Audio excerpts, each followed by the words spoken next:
اب یہ ساری باتیں جو ہے میری کوئی سمپتی نہیں ہے اس بات کے اوپر, میں کوئی سمپتائز نہیں کر رہا ہوں ان کے ساتھ, لیکن ویسے ہی مجھے وہ بھی نہیں مانگ رہی, وہ ہمیں منع کرتی ہیں کہ یہ بات آگے نہیں کرنی. مجھے یہ اپڈیٹ ملی کہ جناب یہ ساری صورتحال ہے.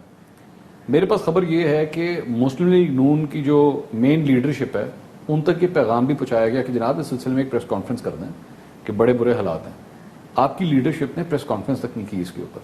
آپ کی مین سینٹرل لیڈرشپ ابھی بھی, جس میں شہباز شریف صاحب گروپ شامل ہے, وہ اپنے آپ کو ان ساری چیزوں سے تھوڑا سا دور رکھنا چاہ رہا ہے, because Maryam Nawaz has become toxic for some leaders in the party. کہ نہیں یہ جو کہتی ہیں, یہ جو بولتی ہیں, ذرا اس سے اپنے آپ کو تھوڑا سا دور رکھو, کیونکہ یہ خود تو ڈوبیں گی, ہمیں بھی لے ڈوبیں گی. نہیں, میں یہ بتاؤں کہ ہمیں مریم نواز صاحبہ کا جب یہ پتہ چلا نا, تو انہوں نے خود, میں پچھلی ہیئرنگ پہ تھا, انہوں نے خود یہ کہا تھا کہ یہ بات نہ کریں. وہ خود نہیں چاہتی ہیں کہ وہ سمپتی گین کریں ایسے ایشو کے اوپر. وہ کہتی ہیں یہ وقت بھی گزر جائے گا. کوئی ایسی چیز نہیں ہے کہ ہماری پارٹی میں کوئی اس طرح کا سپلٹ ہے. اگر ہوتا تو مجھ پہ بھی پریشر ہوتا کہ میں شہباز شریف صاحب کے گروپ کا ہوں یا میں نواز شریف صاحب کے گروپ. دیکھیں, مسلم لیگ نون کا کوئی ایک رہنما بھی ایسا نہیں جو یہ کہہ سکے کہ چلے نواز شریف تو جیل میں ہے, اس لیے فیصلے وہ لوگ کریں گے جو باہر بیٹھے ہیں. اس سے نواز شریف کی ان کی اپنی جماعت پر گرفت کا اندازہ ہوتا ہے, اور اس گرفت کی بڑی وجہ جو میں ذاتی طور پر سمجھتا ہوں وہ شہباز شریف ہیں.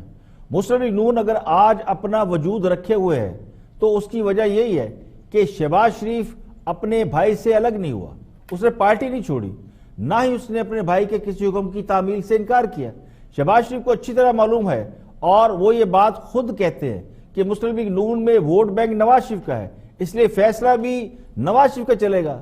اب مریم نواز بھی اس میں شیئر ہولڈر بن چکے ہیں, ان کی اپنی بھی فالوئنگ ہے, اور جو عزم, ہمت اور حوصلہ مریم نواز نے شو کیا ہے, اس نے انہیں ایک بڑی لیڈر بننے کی صف میں کھڑا ضرور کر دیا ہے.